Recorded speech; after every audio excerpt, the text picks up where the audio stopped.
So this set of slides is about the experience economy, or the shift in how our economic model has changed our interaction with and what we expect from products, from brands, from our interactions with people, and how storytelling has become really key to being successful. And it's kind of the why behind why it's so important to understand storytelling, kind of no matter what you end up going into in your professional lives after this. Storytelling has become really crucial in order to being able to be successful in the business world. So we can understand this as kind of the shift between economic models that have happened over time. So I think we're all pretty comfortable with the shift from the agrarian to the industrial ages. And then we may be less aware of the shift from industrial to service. And then this shift from service to experience has come even more recently. And so it's maybe something that we're less conscious of. So, for example, in a agrarian society, you would be extracting natural resources from the world. You can see that's the key attribute is nature. We're going to be storing a lot of these things in bulk, maybe grain, maybe other things. And then we're going to trade them at a market in order to get other things that we need that aren't what we're maybe we produce wheat, someone else produces milk, someone else produces meat from chickens. So the demand in the market has to do with the actual product, the individual thing that it is that you are storing in bulk. And then we get to an industrial society. So that's when instead of getting up with the rising of the sun, we get up with the clock becomes really important because we're not just reaping things from nature, but we are making standardized pieces that can fit together in a modular way so that we can make things that are more complicated. And so we've got production and manufacturing become really key, and the people who buy them are the people who are going to be using the things. So you work in a factory to make a widget, and then that widget goes into something, and then that ends up being used to make maybe the stove that you cook your food on. So things with more features, things that can do more things become really valuable. So that's probably something that you're used to, the shift from being a farming economy to kind of an industrialized economy. Well, now we moved in the 20th century from industrial to a service economy because, again, our basic needs were being met, and so we could move on. So now we are kind of delivering these intangible things. We're going beyond having an oven to maybe having an oven that doesn't just it's a convection oven, it's a regular oven, it also cleans itself. So there's more of a customizable thing, more of what you want in it. And so the features then kind of have to get even more refined. So now we go from having features to having benefits. We become clients, we're not just users. And it's a very subtle shift, as you can see. We're moving from manufacturing to being the provider. It's more of that front end side. It's the difference between just going in and picking up a pay-as-you-go phone to going and having maybe a relationship with your phone provider, and you've got a multi-year contract. We've gone from buying things where we just go to a market and we pick up a thing, but we have delivery on demand. And we start becoming more concerned by intangibles. So you can get an iPhone at Sprint, you can get an iPhone at T-Mobile, you can get an iPhone at Verizon. And so it's these intangible things that become the benefits. Maybe it's your data plan. Then once we've kind of gotten to the point where we're really comfortable even with that's a standard. One of the things that is kind of important to point out is that when the thing becomes standard, that's when we start seeing people wanting to kind of go beyond that. And so we've gotten to a point where everyone can have that same level. And so there's always like a reach for something more. So by the time everyone can have the product, well, okay, then it's not good enough to just have the product. You need that product to have service attached to it. You need that product to be better than just the product. And so now we've gotten to a point where having a certain level of service, having a certain level of we expect to have all these intangibles as a given. We expect on a very base level that you're going to get a certain amount of service attached to your products, and that's not an extra added value. That's just standard. So now we've moved on to an experience economy where what's valued is beyond just the service, but the feelings that you get from it. And so we're going to be staging a memorable experience for a guest. You're not just a client, you're a valued guest. And so it's a shift. So it's a very kind of, and think of it as, in terms of just the words, a subtle shift from a user to a client to a guest. You become more valued in this shift. And so here we go from providing the service to staging an experience. And doesn't it sound more grand? Doesn't it sound more elaborate?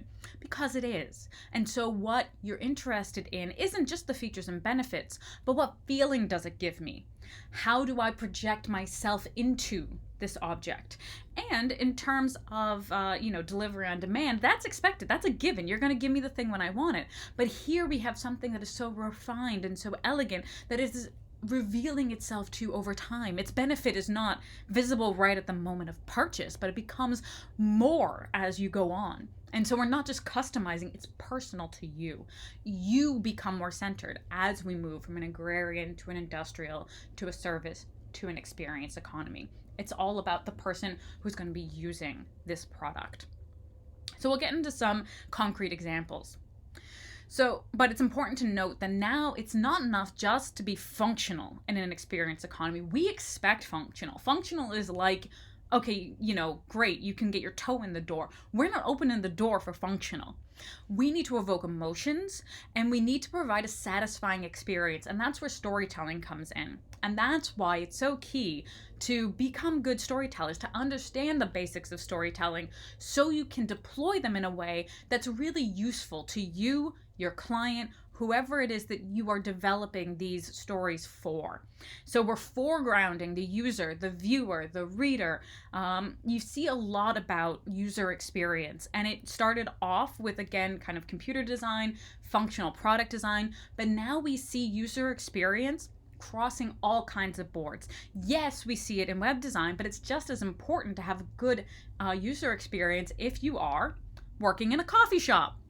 So let's take as a very concrete example the shift in how we have kind of consumed coffee over maybe the past 100 years as one way to think about this shift in terms of our economic models and how the theater of experience plays out in very concrete ways and in ways that you might not think of when you think about user experience design. And how does this tie into storytelling?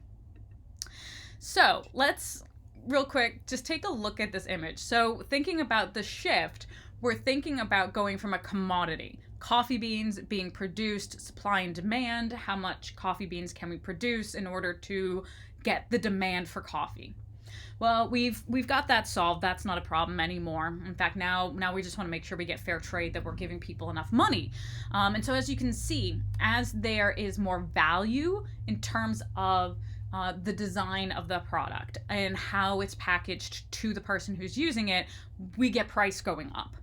So once we've got supply and demand, sorted agrarian, sorted product economy. Okay, so we're going to package our beans, we're going to price them for daily use, we're going to stick them in the grocery store. And at this point, you're picking up your coffee beans, and so we've got the design packaging of, okay, we've got to take our commodity, put it into something so that people can get it when they need it, but we want to price it in a way that is affordable day to day. Okay, great. So the price has gone up, but it's still in the realm of pretty cheap. Well, now we're getting the service. Someone's making the coffee for us. We're not buying our beans and grinding them at home. We're going out and we're picking up a cup of joe on the way to work.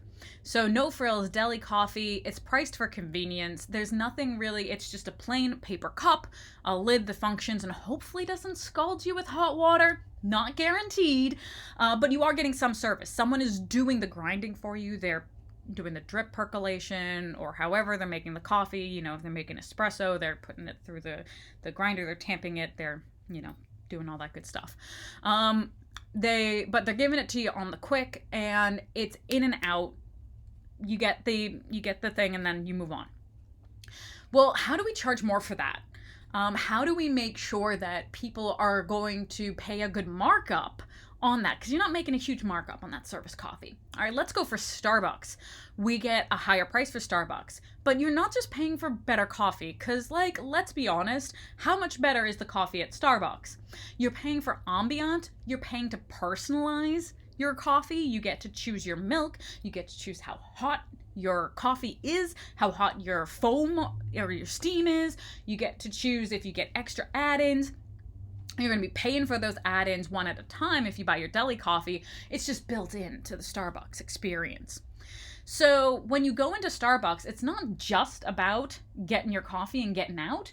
It's about the fact that this is, you know why it costs more, because as soon as you walk in, you are confronted by the fact that this is not deli coffee.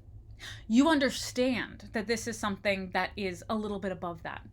We kind of have, Dunkin's is kind of in between our deli coffee and our Starbucks, and Dunkin's is trying to be more aspirational like Starbucks is. So everything inside of a Starbucks is going to be designed as an experience for you to justify the price. So when you walk in, you have the smell of the coffee. And, yes, you'd get it anyways, but there's a little extra smell in there. They've kind of boosted that coffee smell so that you kind of get that aroma. You hear the sound of the grinders going. You hear the steamers steaming, all the kind of bustling. The interior decor is made for like this kind of middle area where it's not so comfortable that you're going to spend the whole day, because they do want to make sure you keep buying that coffee. But it's not so uncomfortable that it doesn't say luxury. You have those nice like leather chairs. You do have stools for people who are on the go. You have lots of places to make sure that people can work. It's definitely like for working people. And this is why professionals and especially like freelancers use places like Starbucks, because they're this nice mix, right? It's like you can sit down for a little while, have your coffee, do your work, and then move on. But it's not just a grab and go and you're out the door. The images, like the way the graphics on the wall, the way that it's treated, it's not just a plain interior. Everything kind of speaks to the coffee, speaks to, oh, we treat our growers so well, and this is it from bean to cup. And even their lighting is going to encourage this kind of middle sense of, we maybe don't want you to spend the entire day here, but please come and enjoy a cup of coffee with friends, have your business meeting, and enjoy yourself, because this is an experience. So we also have other things just beyond that multi-sensory experience of walking into Starbucks that will encourage you to buy in to Starbucks as a thing that has value in and of itself. You use unique lingo. It makes you feel like you're part of something. You're part of the club. You understand that you don't get a large, you get a venti. You don't get a medium, you get a grande. Why the heck is a small a tall? I don't know. Someone made it up. But by using these different words, your half calf, your, I want a dry foam, it means that you're a coffee knower. You're a connoisseur. It means that we know that you're like us, and this adds value. So that encourages ownership for the person who's buying the coffee. I'm part of Starbucks. And then you have your rituals, which also encourage ownership. Your name is written on the cup. Maybe it's misspelled. Hopefully not. They want to make sure that it is for you. Yours is different from anybody else's. So we'll write down exactly what you want in our lingo. You get the sensory input. You hear the coffee beans being ground fresh for you. You hear the steam when they're steaming the milk. And you know this is like getting you ready. This is priming you to drink your coffee. You see the pumps going for the coffee flavors, because I like mine flavors. And then all of this environment adds up to help you enjoy your coffee. Would the coffee taste as good if it didn't have all of this going on around it? Would you realize that maybe Starbucks kind of burns its beans a little bit? Maybe it's a little too dark. And maybe it's super dark so that they can add all those add-ins and sweeteners and it doesn't seem too sweet. So all of this adds up to have us enjoy our coffee more. And even though none of that stuff actually costs as much as to justify the cost of a Starbucks coffee, we think that it does, and so we'll pay it. So that's how we're going from bog standard, cheap deli coffee, go and get your coffee and go, to an experience economy where all of this stuff adds value and allows them to charge more and to have a bigger markup and to take home a bigger profit margin. So in this case, narrative actually eclipses the value of the actual product and service. The cup of coffee from the service economy and the experience economy, do they cost the producer any more? Marginally. Not anywhere near as much to justify the change in cost. What the change in cost is associated with is the fact that we want to be a Starbucks patron. We want to buy in to what Starbucks is and means in society because they've managed to tell a story around Starbucks through its branding, through your experience in the store, through how it positions itself in the market. This is where storytelling actually means that you can charge more than you would if you didn't tell a good story. So this is why businesses have gotten really into storytelling and user experience. So I'm just kind of wanting to frame for you a little bit of why, if you're not a designer, you're not a visual artist, you're not someone who wants to go into video and to tell stories, maybe you're in marketing, or even maybe you're going to go out into the healthcare field and you want to make sure that your patients kind of feel well cared for. All of this stuff comes through storytelling and how we have their experience when they come through our services. So I just want to kind of give you that context. We've got a quote here from our textbook. It says, when a person buys a service, he purchases a set of intangible activities carried out on his behalf. That's just it. When you buy the Starbucks coffee, you get someone prepping it for you. You also have this sense of like where the coffee's come from. So when you buy an experience, you're paying to spend time enjoying a series of memorable events that the company stages to engage him in a personal way. And so this is where we've gone from the service economy to an experience economy. We've got those memorable events of the coffee being grounded. We've got the experience with the barista where we tell them our order, where we have our name called because it's on our cup. All of those things add up to having it seem like it has more value for us.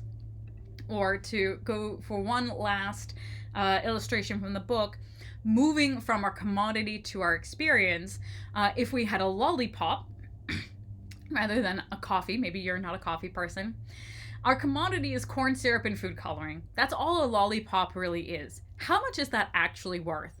Well, once we revolutionize corn syrup and food coloring to the point where we've got a candy on stick, it's a revolutionary portable candy device. Okay, we've got a product we can bring to market. Now, just selling this direct to consumers isn't going to make us too much money. So we want to make a sleek candy store located in a high-end mall or in a shopping district. And we're going to provide service for them so that you can choose the lollipop that meets your needs. But to move to an experience economy, we need limited edition lollipops that have a chance to win a golden ticket to the factory in them. And maybe if you are not the worst person actually ever, when you go to that factory, that candy factory, maybe you'll get a chance to be the person who runs the candy factory and not just float off into the air like Violet does. Anyone who remembers Willy Wonka and the Chocolate Factory. So just remember that nowadays, especially you think about luxury firms, none of them can ignore the fact that we've shifted from wanting to have the latest thing to being. That it's about aspiring, that it's about who do you want to be and who do you want people to see you as. So there's this shift, and I think it's just going to only accelerate in the coming years and decades. So just to keep in mind that this is where we are right now, and that we might push even further towards having narrative, having storytelling, having user experience be more foregrounded in all of our parts of what we experience in our society.